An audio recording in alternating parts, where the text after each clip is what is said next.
Galaxy S10 Plus que je teste depuis plus d'un mois, donc avec un vrai recul, un test donc vérité. S'il vous intéresse, suivez-moi, abonnez-vous, likez et partagez. Et si vous voulez vraiment savoir toute la vérité sur ce Galaxy S10 Plus, c'est tout de suite, c'est maintenant, vous me suivez et on va dans la forêt.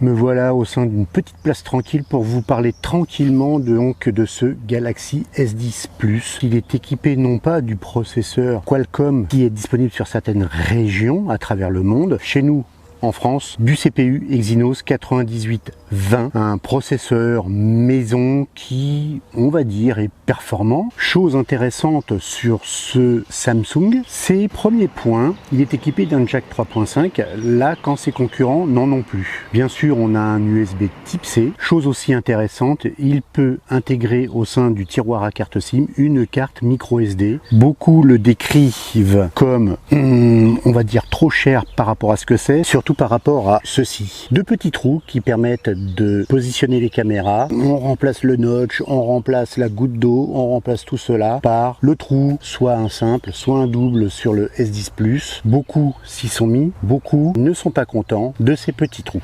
Alors, est-ce que c'est grave en soi d'avoir en fait un trou sur le côté au lieu de l'avoir au milieu? Je ne pense pas que ce soit bien grave, même si effectivement ça casse un peu la vision que l'on a sur l'écran. Alors ce S10 Plus, qu'est-ce qu'il apporte par rapport à la concurrence? Il apporte déjà son écran, vous le savez, il est incurvé sur les côtés.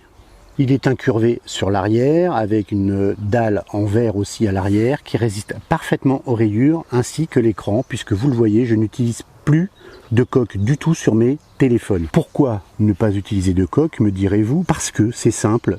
Si l'on fait des dalles de verre aussi jolies à l'arrière, c'est pour qu'elles soient visibles. Donc, je me suis décidé à me dire, voyons si elles sont aussi solides et donc pouvoir regarder régulièrement cette plaque de verre à l'arrière, bleutée ici pour ce modèle, et continuer à voir ces effets de lumière dessus. Voilà, tout simplement. Donc, très bonne résistance aux rayures. Et ça, c'est très important que ce soit à l'avant ou à l'arrière. Bonne résistance aussi aux traces d'empreintes. Très bonne résistance aussi de la protection pour les caméras. D'ailleurs, caméras arrière, qui sont au nombre de 3, je pense que vous le savez déjà. Vous avez 2x12 plus un capteur de 16. Alors, vous avez un capteur de 12 qui permet d'avoir un zoom optique x2. Et vous l'avez en accès direct. Lorsque vous êtes sur la position caméra, vous avez un sélecteur grand angle ou zoom. Le capteur principal qui est de 12 mégapixels, il va d'une focale de 1.5 à 2.4. Donc en très faible luminosité, vous avez des photos avec une capture de la lumière suffisamment adaptée pour ne pas trop déformer la photo en termes de couleur ou de luminosité. Et surtout un traitement des noirs parfaitement rendu, c'est-à-dire que vous avez très peu de bruit autour du sujet principal lorsque ça devient sombre. Et bien entendu, lorsque vous êtes à une très forte luminosité, vous avez cette focale de 2.4 qui vous permet de réduire correctement la luminosité et de ne pas avoir des photos blanchies. Et là aussi, c'est très important, vous le verrez par la suite. Alors, les vidéos. La vidéo sur ce smartphone, vous avez plusieurs types de vidéos possibles. Vous avez du Full HD à 30 fps, soit en 60 fps. Vous avez de la 4K. Alors, vous avez un super stabilisateur qui est très efficace.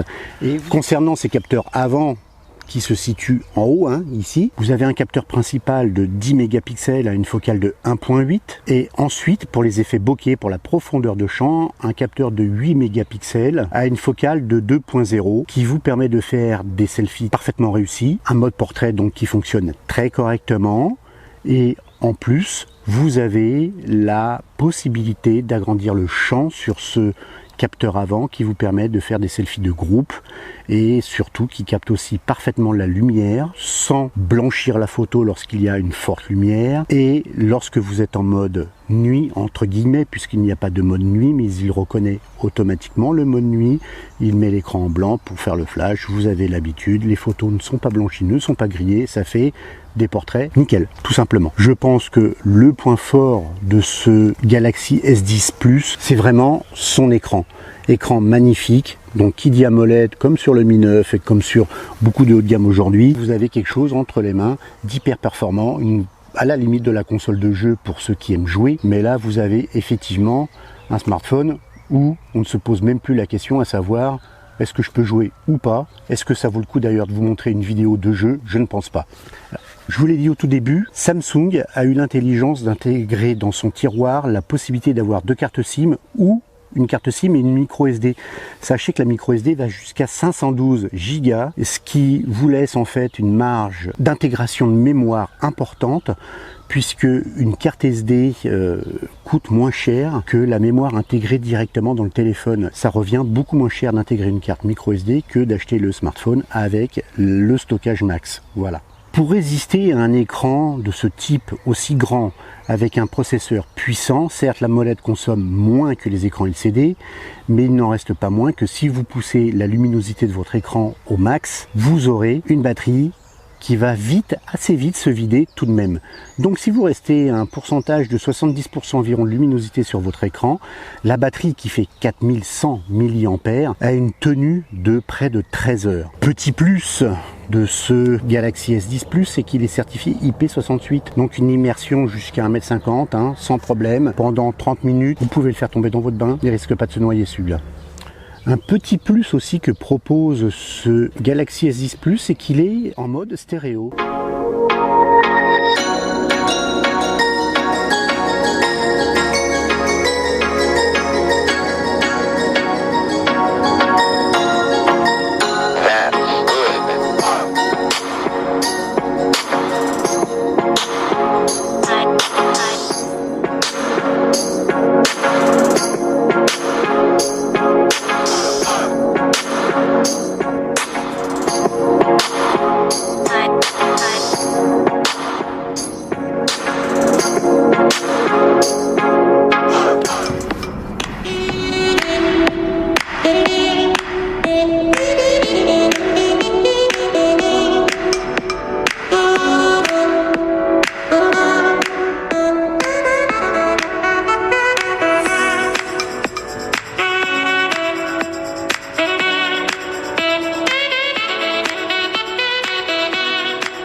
Mais voilà, le plus, c'est vous avez un son en mode stéréo.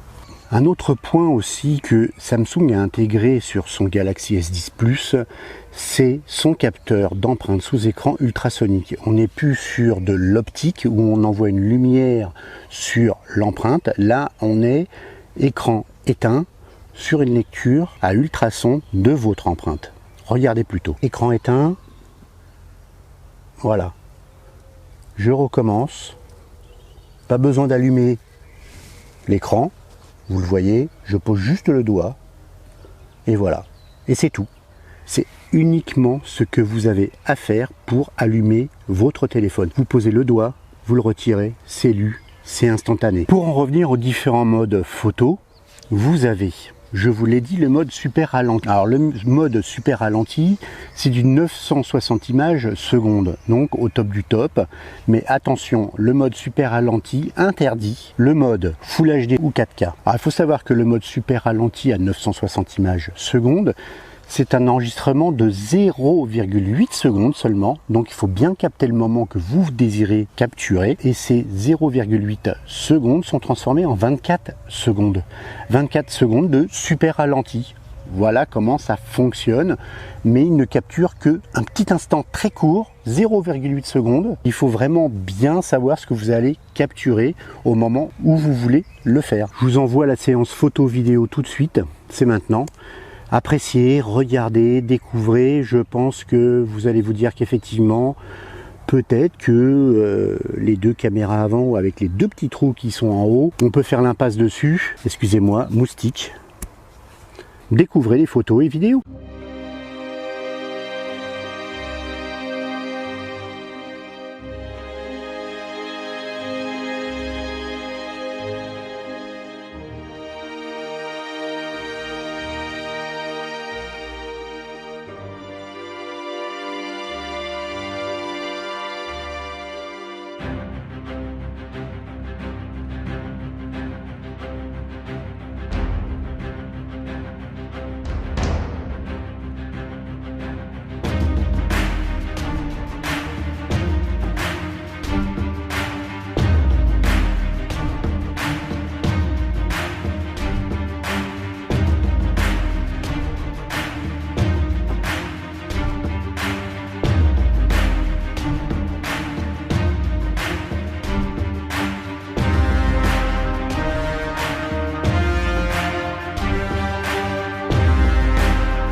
Alors qu'en pensez-vous? Moi je pense que vous avez été plus que ébahi, j'exagère peut-être un peu, on est loin quand même effectivement d'un boîtier hybride ou réflexe, hein, on est bien d'accord, mais je trouve que là on atteint des sommets en termes de qualité, même si il a trouvé mieux que lui, et ça sera dans une prochaine vidéo, et il y aura un comparatif après entre ces deux top modèles que sont le Huawei P30 Pro et le Galaxy S10 Plus. L'autre grosse nouveauté que Samsung avait annoncé, c'est son OS, et c'est vraiment très sincèrement, la grosse force de ce Samsung et des nouveautés Samsung qui arrivent en France avec l'OS One UI. One UI qui est enfin allégé, simple à utiliser. Et là, très honnêtement, One UI envoie parce qu'il est simple. C'est vraiment l'OS que beaucoup de gens attendaient, c'est-à-dire enfin avoir quelque chose de léger qui fonctionne bien. Petit point dont je voulais parler, cela fera partie du comparatif entre ce S10 Plus et le Huawei P30 Pro, c'est l'écran courbé. Alors vous savez que les écrans courbés, souvent lorsqu'on les tient sur le côté, des temps de réaction un peu bizarres parce qu'il suffit que le bord de l'écran capte un petit peu le doigt ici, hein, par exemple, et vous vous retrouvez avec des icônes qui se mettent à bouger dans tous les sens. Sur ce S10 Plus, ce n'est pas le cas. Les bordures sont très bien gérées et vous n'avez pas de mouvement un peu aléatoire de certaines icônes lorsque vous voulez les bouger ou même lorsque vous faites des jeux vidéo. Pour conclure définitivement sur ce Galaxy S10 Plus, difficile de lui trouver de gros défauts. Alors il y a effectivement des petites choses qui font que, par exemple, c'est l'emplacement des boutons ici où j'ai toujours les doigts qui font que le bouton Bixby se trouve en dessous des boutons volume plus moins. Donc effectivement le pouce est assez facilement sur le bouton Power, mais on oublie facilement que le bouton Bixby se trouve ici. Il aurait fallu le placer bien ailleurs, plutôt plus bas. C'est vraiment, comme on dirait, un cutchy. Pourquoi? Parce que Bixby, moi je m'en fous, mais la seule chose c'est que des fois j'ai tendance à appuyer dessus le prenant pour le bouton Power. Il faut juste savoir que le bouton Power est à droite. Le bouton Bixby est ici et il est à la limite du 10 sur 10. Alors oui, il y a des petits défauts, donc ça fait un 9,5 sur 10 hein, globalement, mais il est doté d'une excellente autonomie, d'un capteur photo. Alors la grosse différence par rapport à son concurrent direct, le Huawei P30 Pro, il ne saura pas prendre la lune. Je trouve que le mode Pro est pas assez développé pour la photo. Ça fait partie du petit point que moi j'aurais aimé être vu, ou alors une nouvelle application photo pour améliorer ce point, le mode Pro. Pas grand chose hein, finalement, voilà, mais bon, son prix, alors son prix a déjà baissé, hein, je crois qu'on trouve sur quelques sites à 800 € ce S10 Plus. Ça devient intéressant parce que certains Chinois sont pas loin de ce prix-là. Moi, ce que j'aime beaucoup, c'est la prise en main, la préhension est très bonne, il ne glisse pas, contrairement à son concurrent aussi le plus direct. Et le fait que les caméras soient posées à l'horizontale, je trouve que c'est une très bonne idée. Pourquoi? Parce que lorsque vous le posez sur la table, il va être légèrement relevé, hein, très légèrement, bien entendu, mais il va pas être en bascule. Je vais arrêter d'en discuter hein, parce que vous allez croire que je suis acheté. J'en ai terminé avec ce Galaxy S10 Plus. Comme je vous l'ai dit au tout début, surtout n'hésitez pas à liker, bien entendu les amis, surtout à vous abonner, parce que si vous êtes nombreux à regarder, n'hésitez pas à vous abonner. Vous recevrez bien entendu une petite alerte si vous cliquez sur la petite cloche à côté du bouton s'abonner, et vous recevrez une alerte dès que je mettrai une vidéo en ligne. Et puis bien entendu, si vous voulez commenter, n'hésitez pas. Vous l'entendez, j'ai les oiseaux avec moi, je vais profiter de ce petit moment de calme, de zénitude parmi les oiseaux. Et je vous dis à la prochaine. Sur ce, les amis, profitez bien de la nature.